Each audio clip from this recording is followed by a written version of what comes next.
However, we do have the opportunity to really create change. The change can be done with students, the community, or even society. If you can change the way a building is ran, it can change the way the students and staff feel. This will have a trickle effect. Entrepreneurship is a life concept, not just a business concept. This premise might sound confusing at first, but it boils down to choosing a path. We do this every day. Which way are we going to go? It is important to remember that you are in charge and you are making the decisions. Can you change what you do not like? It is your life, your path. This path needs to be unique to you. It can't be anyone else's. Performance is the fundamental requirement. Having good intentions is not enough. You need to perform and act greatly. It is easy enough to think and tell yourself that you have the best intentions, but acting on them and doing what you believe is right is what must be done. Good to Great, get on the bus. In the book Good to Great, Collins talked about the who before the what. He described the idea by saying you need to get on the bus towards being great. This is important when we are talking about self-management because it is the people we surround ourselves with is the most important thing. This starts with hiring. Hire great people. These people should be the people you trust and would hate to lose. They should push you and your school. And just as important, know when it is time to get off the bus. This might mean you need to get off the bus or you need to get someone else off the bus. Overall, the importance of self-management is self. You need to have passion for what you are doing. Without this, you will not be happy. You need to have dedication. If you are lacking dedication, then there will be no drive to becoming great. And finally, you need to enjoy.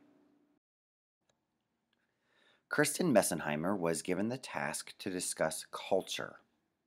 In Jim Collins' book, Good to Great, Collins explores leadership in successful organizations as it relates to culture and discipline.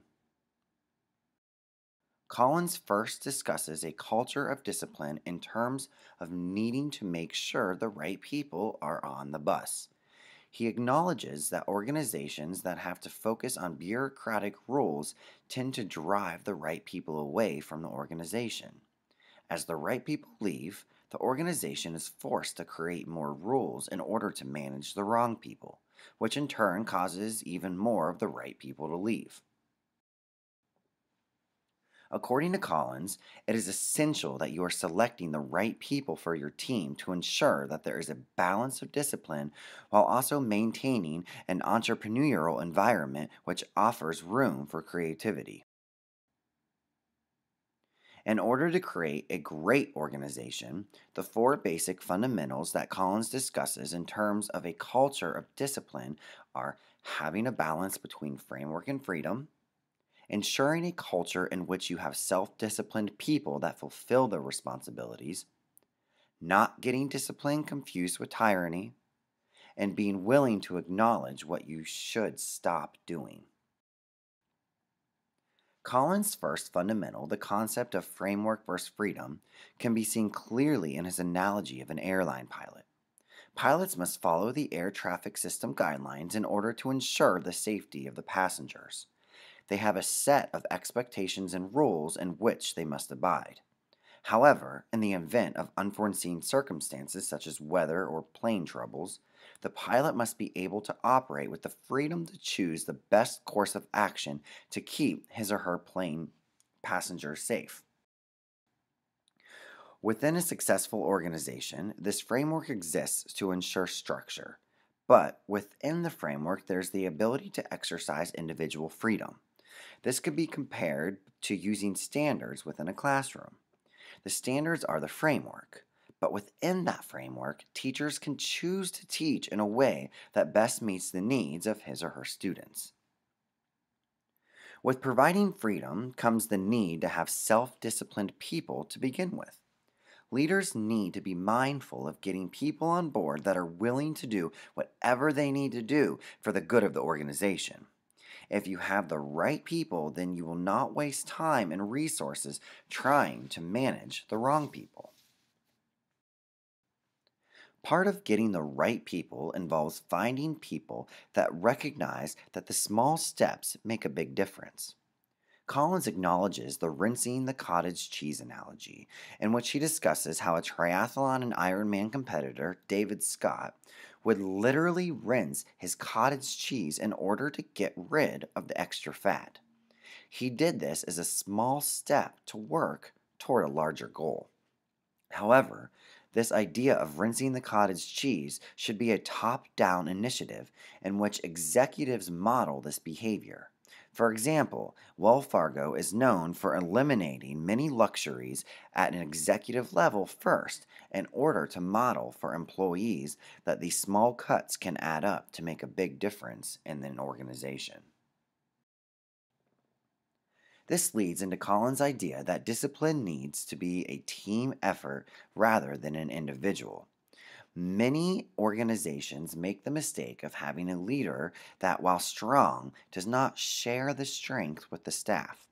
In the event that the leader retires, moves on, or gets distracted, the organization often begins to decline in success because people of that organization rely too heavily on one individual.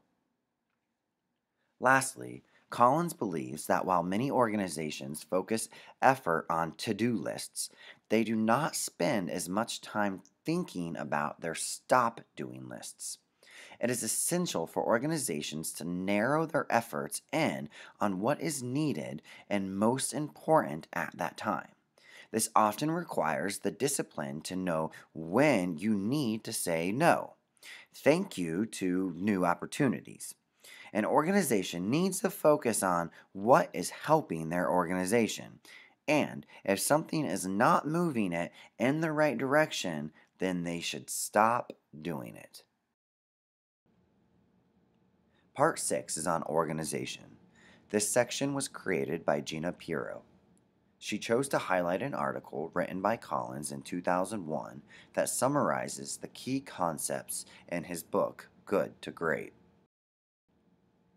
In this work, Collins examined 1,435 companies in a 5-year study that included 40 years of data looking for what it takes to go from good to great. Out of this study, only 11 companies met the criteria. This book focuses on those essential distinctions and commonalities that took those 11 companies from good to great while enduring that status over decades and even centuries. Collins shares the research and lessons learned through a series of analogies based on eggs, flywheels, hedgehogs, buses, and other essentials of business. Each of the analogies are summarized here. Take a moment to read these to yourself. So, what are the implications of this study outside of the business world? Collins says, I'm convinced that the good to great findings apply broadly, not just to CEOs, but also to you and me in whatever work we're engaged in, including the work of our own lives. So, then the next logical question is, how do we put these practices into action within our own school systems and go from good to great? Reflect on that for a moment. And finally, Collins poses the question, why greatness? Why isn't good good enough? And he states all great leaders aspire to this thought. The search for meaning, or more precisely, the search for meaningful work. It isn't about the money or the success. It's all about the meaning. And I will close this portion up with the quote from Collins. If you're engaged in work that you love and care about, for whatever reason, then the question needs no answer. The question is not why, but how. The next section was created by Mary Likens. How do all of Collins' ideas, philosophy, and research relate to us as future educational leaders? How can we as leaders attract believers, build strength, demonstrate results, and arrive at a fulfilled mission as well as move our schools from good to great? There are some general concepts that relate to businesses that Collins explores that are important to understand before relating his findings to education. In general, boundaries need to be removed so there can be a defined purpose with clear values and goals. Freedom of choice rather than coercion and control should be the norm. Remember the first time your parents let you actually select what you wanted to order from a restaurant? Lastly, people in general like to feel like they belong and are proud to say where they work. This carries over to education in a profound way. Taking some of these slides and linking them to schools shows Collins' perception in its finest. First, teachers need to feel valued. With the National Board of Professional Teachers and the Resident Educator Year 4, we are seeing many more teachers move beyond the classroom into leadership positions. Many teachers at one school lead PLCs and school improvement initiatives related to classroom design, technology, 21st century skill development, professional development, and college partnerships. Giving teachers choices and having an administration that listens to the ideas of their staff makes for a stronger, more resilient culture. Collins has stated that people don't resist change, they resist being changed. What if the teachers were the ones initiating the change, not the administration? With all of these ideas, pride is right around the corner. With invested educators with a resounding voice that matters, the mission and purposes of a school will rise to the surface. In education, we need disciplined people that will deliver on the school mission, are result oriented, and work with efficiency. These people have the power to make a distinct impact and must have unwavering faith that the mission can be accomplished. Beginning with small steps, the wheels of progress will start to move ever so slowly and changes can occur. With a strong action, plans, and collaboration, along with enough of the right people willing to commit to the mission, success is imminent. The leader during this time is someone that is humble and thinks with his team in mind, knowing that they will continue with this greatness long after he or she leaves. Collins' who first then what philosophy fits well in school settings, but problems arise when teachers lose their passion and drive due to the managerial tasks of their job. As strong leaders, we must find ways to realize some of these roadblocks and allow teachers the freedom, time, and support needed to have an impact on school culture. We are building a brand in education and should strive to have our schools be a place people fight to get into because of its greatness. In conclusion, Collins leaves us with two strong statements that we can focus on as we strive to be strong, great leaders.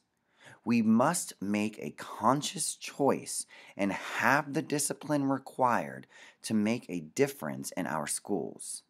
If we demonstrate this concept while maintaining humility and passion, we will be able to get the right people on the bus, in the right seats on our bus, and the wrong people off the bus so we can move toward achieving our mission.